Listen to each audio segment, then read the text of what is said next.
So it's been a hell of a journey for me in the last month, for my life, for everything that's going on. And I don't want to go too much into detail of what's been going on because a lot of you guys already know. I kind of just want to talk a little briefly about this at the beginning of this video so you guys can have an update on my life. First off, I do want to let you guys know that if you're not subscribed to my YouTube channel, please subscribe to Charoletteers today and just show the notification bell so you guys can be notified every time I go live on YouTube and upload to YouTube. It's very important to become a part of the Charoletteers, a part of my family, a part of this family, and to just be up to date on everything that's going on in my life and what I can talk about when it comes to trans topics and just living daily topics in general. I don't know what that's supposed to mean, but you know, I will definitely start finding my identity here on YouTube now, here within this next couple of weeks, especially now. So for those of you that don't know, I don't really have an identity on YouTube other than being a trans YouTuber and vlogger and talk about, you know, trans subjects and my updates and so that's about it. This next month is probably going to be one of the most longest months in my life because if you guys don't know, I hope you guys are paying attention to my posts here on YouTube. I actually made a post letting you guys know that I did get accepted to the job at Blue Cross Blue Shield. So that's a very good thing. So those of you guys are going to talk shit that say I don't do insurance, I work for the insurance company now. Yeah, back at you. It's funny because I do have Blue Cross Blue Shield as my insurance, so everything kind of works out perfectly. But I do start on the 11th of July, so I still have like about a month before that happens. So for about a full 1 month, I will have absolutely no job except for DoorDash and Uber Eats. The problem is I don't have a vehicle. So I'm going to probably go tomorrow to go see if I can rent a vehicle because I just don't want to be someone that gets in people's ways and using their vehicles and putting wear and tear on people's vehicles that don't want wear and tear on them. And I don't want to destroy anybody's vehicles and just be pointed at. So to me, I feel like the best thing I can do is try to rent a vehicle and, you know, work my ass off and pay the vehicle, you know, daily and stuff like that, which I think is like $25 a day. So that's like, that is a good, like, almost like $175 a week, which is a lot, but you gotta do what you gotta do in order to work. So that's what I'm gonna end up doing. So I did have an update when it comes to my car. If you guys don't know, I did post that I was getting rid of my car. A lot of things changed since then, and I decided to keep the car. I reversed my my repo, which could have been really devastating towards my credit score. My credit score is not really that good right now, and it's one of the biggest reasons why I'm having a lot of struggles right now. So I'm gonna be honest and say that my vehicle actually turned out to have an extended warranty on it. Now, I was always told about extended warranties, but I always thought they were like scams. But I did call up Dodge. They told me I had an extended warranty to July 17th, which is plenty of time for me to go get my car checked out. Unfortunately, when it comes to my situation, I have to get the company to approve of the repair. If you guys that don't know, I got about 6 or 7 oil changes within the last 2 years, which to normal people that's usually a lot, but to people like me it's kind of a little. And I'm hoping that it's not too little, that the warranty will not cover it, because I really am praying to God that the warranty will cover it. I have to give them proof that I was doing oil changes, which I was doing.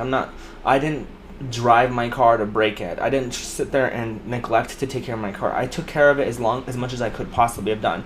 Everything that happened in this last month to me was unnoticed. It's not like I was sitting there like, oh, okay, I didn't take care of my car the whole time. I literally took care of my car, and I was doing everything I can to service the vehicle as much as I possibly could. So I'm praying that the extended warranty will cover the engine repair, because the engine repair will be around $10,000, and if I could do it with Dodge anyways. If you did help me out with money and you help me out with any sort of money and my warranty covers it, I will definitely be sure to give you back your money because you didn't have to worry about my car. The reality at the end of the day is, you know, I do have to pay deductible. I think it's like $250 deductible, which is not bad at all for $10,000 you know, repair.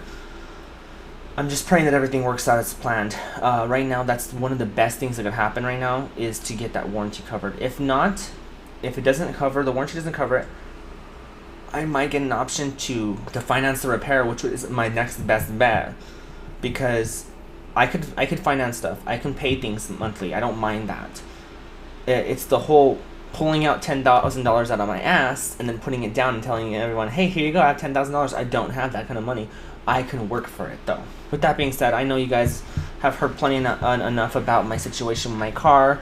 I don't mean to sit here and just continuously throw it in your face, like, oh, my car is broken, and my car's not working, and oh, poor me, you know. It has definitely been one of the hardest months. I'm not gonna lie. Like, I can't, like, you know how crappy it feels to feel stuck at home and not be able to do anything without a vehicle? Not saying that people can't do it. I've done it before. I lived without a vehicle before, but that was like 6 or 7 years ago, guys. So it's been quite a while. I'm used to having a vehicle. So I want to talk to you guys in this video about some different trans topics about my family. Something I really don't talk about as much anymore on this YouTube channel because I feel like it was a very taboo subject, but I think it's very good to talk about now because I had a big family thing happen. So if anybody have been, like, you know, paying attention to my saga, you guys will know that I had my mother passed away. It wasn't my natural born mother. It was my mother that I considered a mother growing up. She took care of me with my uncle / dad from the age of 8 years old to the age of 18. So about 10 years of my life, you know, so she was a very impactful person. I talked to her even throughout my adulthood. I came out to her and my dad / uncle when I came out. And I actually have a video of me coming out to them. Oh, I needed that. I needed the DP so bad. Also, I want to let you guys know, happy Pride Month from me. I hope you guys have a great Pride Month. Wherever you are on that spectrum of the LGBTQAI+. You know, I hope you guys have a safe and amazing month. I ended up, you know, going back to my hometown with my girlfriends to go, you know, be there for the funeral services, be there for the rosary, be there for everything with my mom. And I had to come back to a life that I lived before. And a lot of people that hadn't seen me since before I transitioned, people that haven't even talked to me really much since before I transitioned, people that haven't even talked to me since high school. So it's very much, very, very fresh for me. I had to really understand. So one thing I had to really understand was that when I went to my hometown, I was going to have to basically not come out to people, but like understand that people know who I am, but how am I going to talk to them, okay? So one crazy thing about my life is that I come from a small hometown of Socorro, New Mexico, and so a lot of people know about me. They know what I've gone through without me even having to say anything to them. I've been very vocal on social media. I've been very vocal on, you know, YouTube and all that stuff about who I am and who I used to be. So I think a lot of people in my family kind of knew who I was before even I could come out to them, which is pretty crazy. There was family members that called me Charlotte consistently that I hadn't even said that I was trans to. But people knew my story before I could even tell it to them because of the grapevine. I think that's one thing that's freaking crazy about everything is that a lot of people knew me before even, you know, I could tell them who I was. But that was also a good thing. It taught me to realize that there was a lot of people that supported me that I didn't know about, that was part of my family, that I would always be worried about how they felt about me. Nobody in my family that I feel was uncomfortable. And there were some people, there was a few selected people that actually was uncomfortable with me at first, didn't talk to me. But once that ice was broken, we all became like a family again. It was like the best feeling in the world to be able to talk to these family members again and feel like I could be myself now. I did get dead named here and there, but it wasn't a big deal because these people really hadn't seen me in a long time. They really weren't used to the whole Charlotte. They were used to the whole who I was before, and now they're seeing me in a totally different light, which is insane. So as me and my girlfriend have been over there, you know, they got to meet her, but they also got to meet me, which is insane because, you know, thinking about it, like, they kind of knew me already, but they don't know me, if that makes any sense at all. And it was such a great, amazing experience. I'm not going to sit there and say I don't have any family members that don't feel uncomfortable around me, because I do. I have my biological sister, one of them that still doesn't approve of who I am. You know, I gave her a smile the other day, and I'm not here to call out people, but I'm telling you guys how it is, just from my perspective. And she would not, like, smile back. She was like, I don't know. Like, I'm just telling you guys that it was, you know, a really awkward situation between siblings. But, you know, what can I do about it? Honestly. You can't make anybody accept you for who you are, and if someone sees you as someone else, then, you know, the best thing to do is just let them be and let them live in the past. You know what I mean? You live in you live for your present and your future. They live for your past. There's no reason to drag them along. You know what I mean? Whenever they want to come around, they come around. It's just sad because my sister and I hadn't been around since, like, I was in, you know, middle school to high school. You know what I mean? And now that I'm adult, you know, she chooses to look at me as I am not who I am. And I can't sit here and tell people and show people who I am. I can't convince people, if that makes any sense. I can be who I am, and they can see who I am and be like, oh, okay, that's you.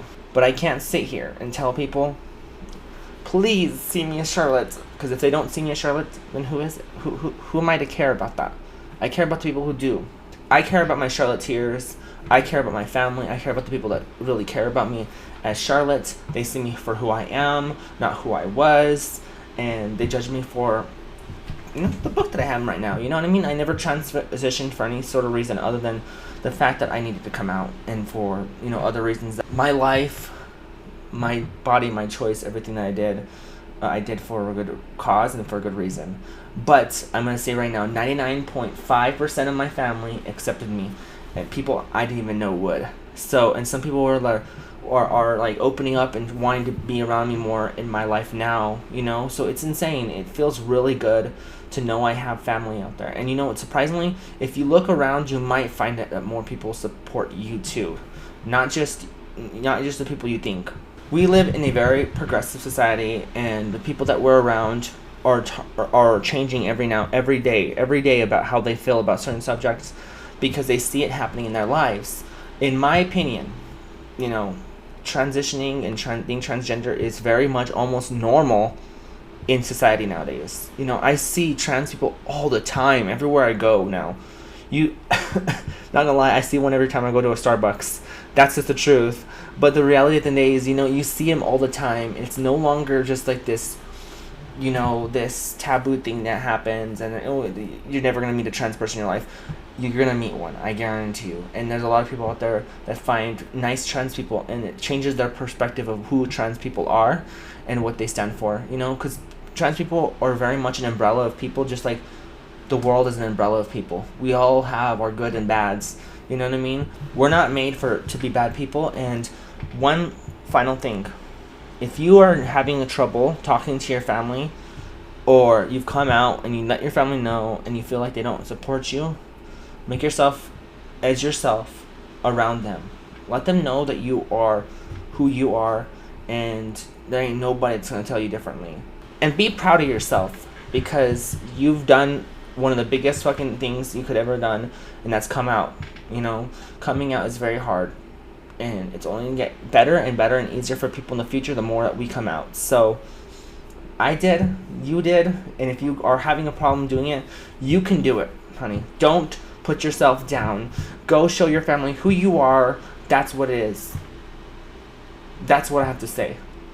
I hope you guys did enjoy the video. You guys take a lot out of it. If you guys did, please leave it a like. Let's try to hit 50 likes. You guys are doing really good in the last video. The support is really good. Thank you so much.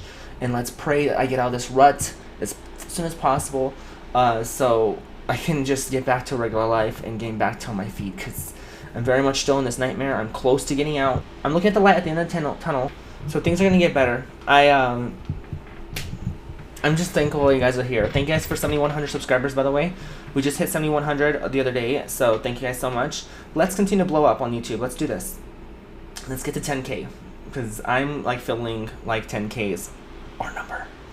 Anyways, guys, I hope you guys have a great day. I'm Mama Charlotte. You guys are my Charoletteers. Forgot to tell you guys, if you guys want to watch me play video games live, go to twitch.tv/MamaStarYT. I'm on Twitch, usually playing Call of Duty or Halo. Go check me out there. And also go show you guys support towards my my posts on my social media links down below. And I'm also going to be working a new book, so it'll be coming out soon to stores. If you guys want to support me, go purchase my old book. my first book out in stores down in the description below. Anyways, guys, I'm Mama Charlotte. You guys are my Charoletteers. I hope you guys have a great day. You guys are awesome, and yes, I'll see you guys next video. Bye.